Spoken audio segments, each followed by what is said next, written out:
In the summer heat of 1992, 17-year-old Belynda Tillery left with her ex-boyfriend for what he called a camping trip to Yellow House Canyon, just outside Lubbock, Texas. She never came back.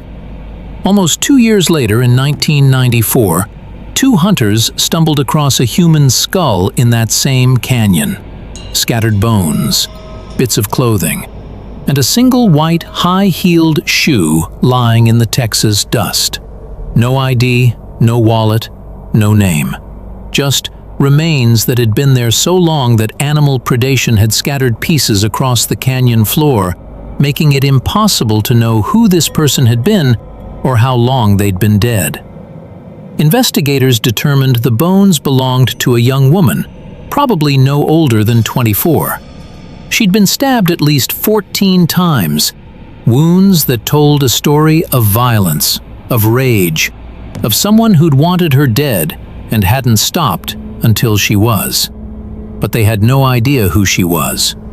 Forensic artist Karen T. Taylor was brought in to do something remarkable: give this nameless victim a face. Using the skull as her foundation, Taylor created a two-dimensional portrait, a drawing that showed what this young woman might have looked like when she was alive. The drawing was released to newspapers across Texas in 1996, and one morning, a woman named Belynda Tillery opened her paper, looked at that sketch, and saw her missing daughter staring back at her. This is the story of Belynda Tillery, lost at 17, forgotten in a canyon for 2 years, and finally identified only when her mother recognized a face drawn from a skull. Belynda K. Tillery was born December 27, 1974, in Hobbs, New Mexico. She was the fourth of 5 children and the first daughter in a family of boys. In 1983, when she was 8 years old, a photo of Belynda appeared in the Lubbock Evening Journal. She's on roller skates, blonde hair catching the sunlight, looking carefree and happy, exactly what you'd expect from a kid growing up in a religious family in West Texas.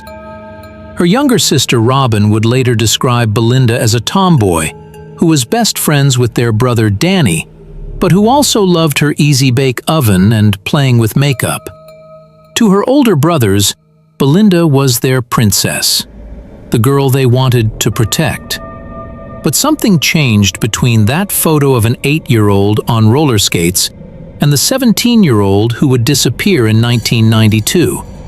At 13, Belynda was removed from her family's home and placed in some type of children's facility. The reasons aren't public, but it marked a turning point, a fracture in what had seemed like a normal childhood.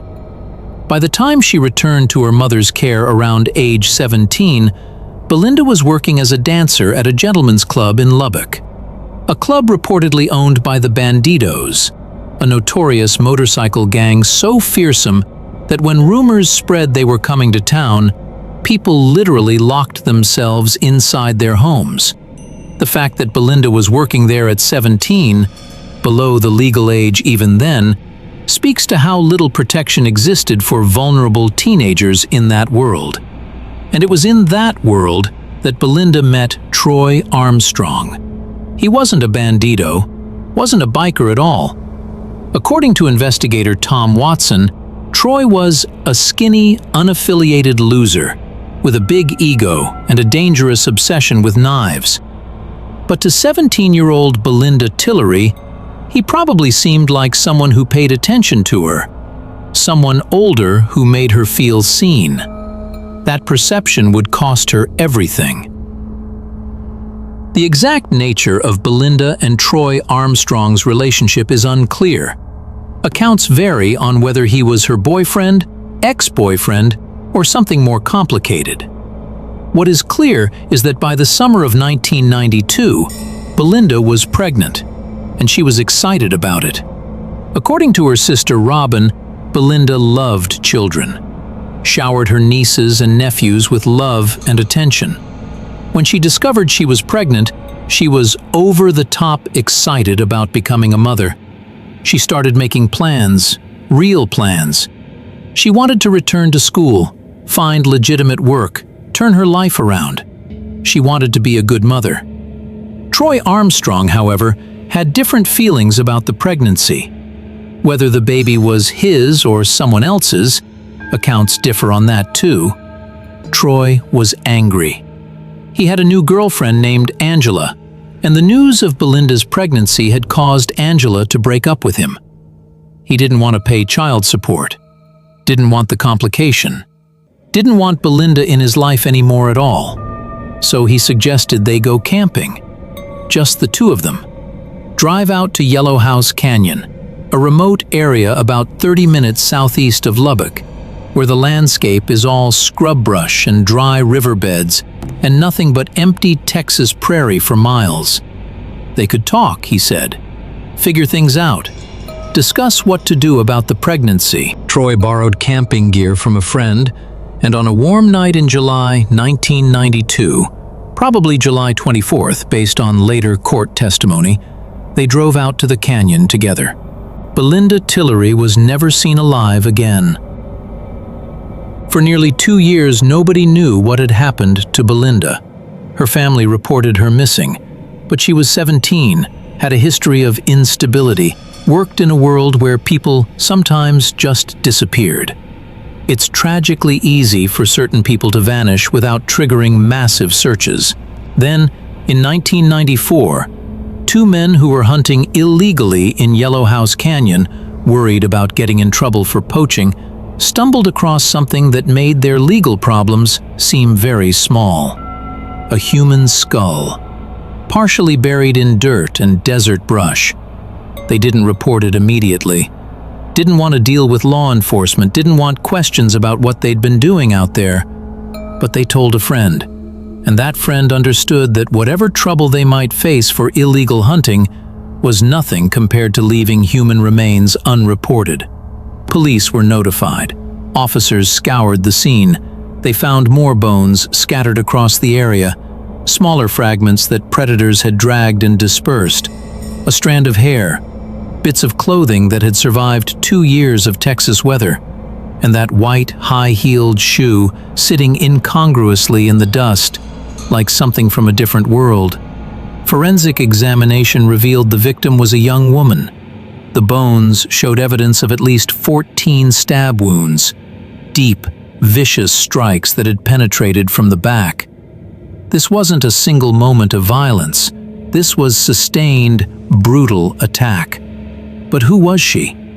Investigators compared the remains to dental records of 64 different missing women in the appropriate age range. None matched.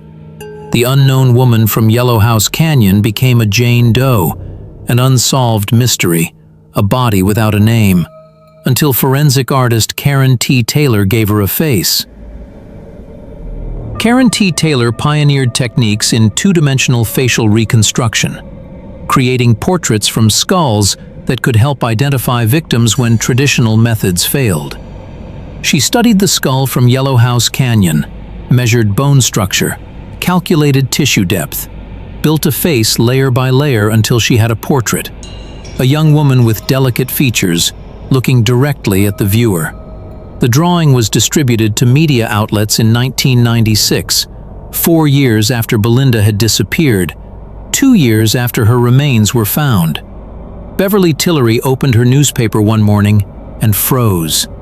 The face in the reconstruction looked like her missing daughter, the same delicate bone structure, the same features she'd memorized from years of looking at photographs, wondering where Belynda was, whether she was alive, whether she'd ever come home. Beverly contacted police immediately. They pulled Belynda's dental records and confirmed the match. The Jane Doe from Yellow House Canyon had a name, Belynda K. Tillery. 17 years old when she died, missing for 2 years before hunters found her scattered bones in a remote Texas canyon. And once they had her name, investigators could start asking questions. Who was the last person seen with Belynda? Who had reason to want her dead? The answers led them straight back to Troy Armstrong. Angela was Troy Armstrong's girlfriend after Belynda, the woman he'd been dating when he learned about Belynda's pregnancy.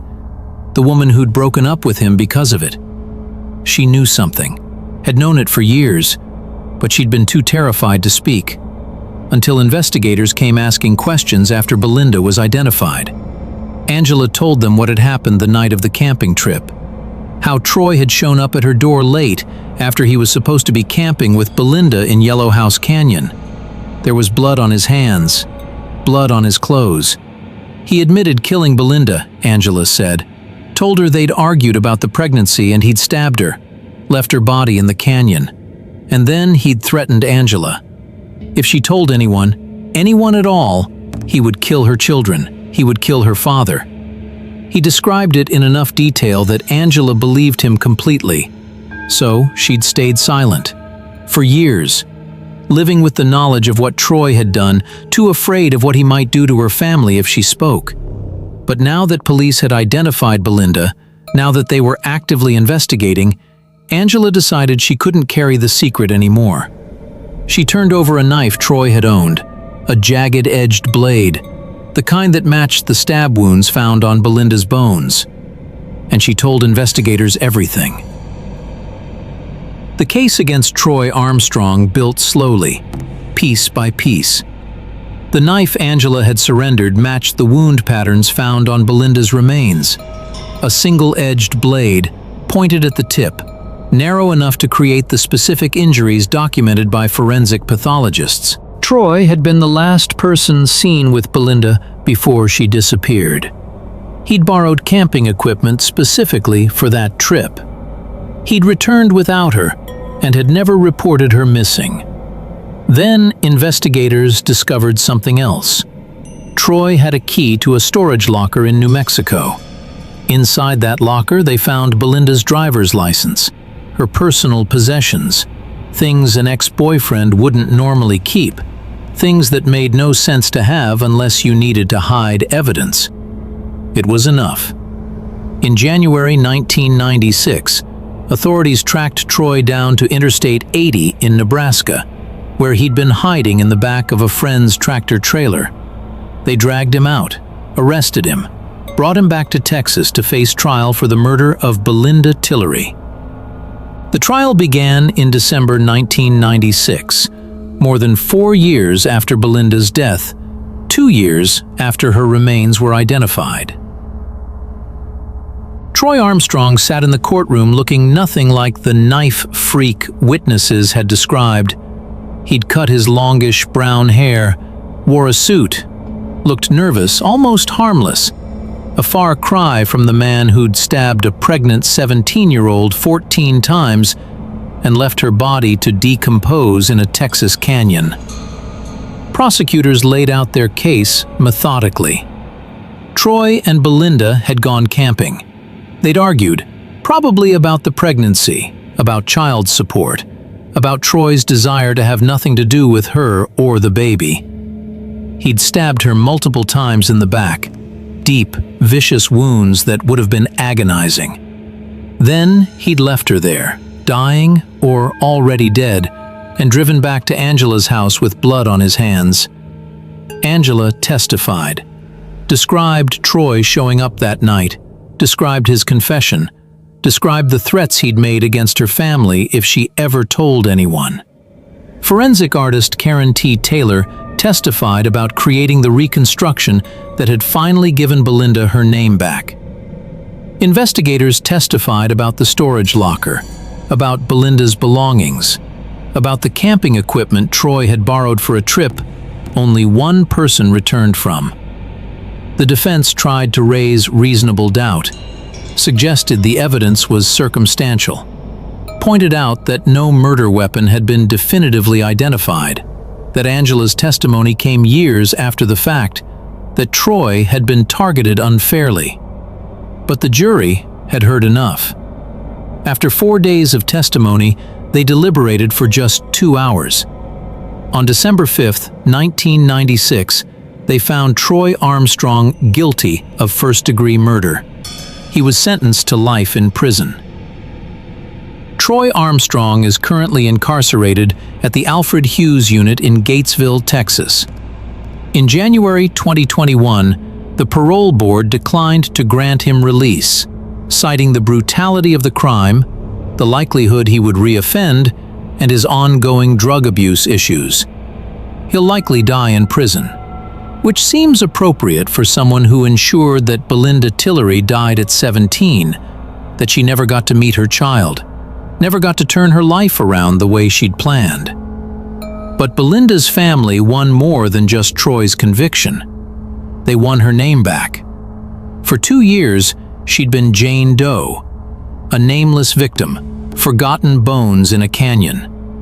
But because her mother recognized that forensic reconstruction, because Angela finally found the courage to speak, because investigators refused to let an unidentified victim stay unidentified, Belynda Tillery became a person again, not just a case number, not just scattered remains.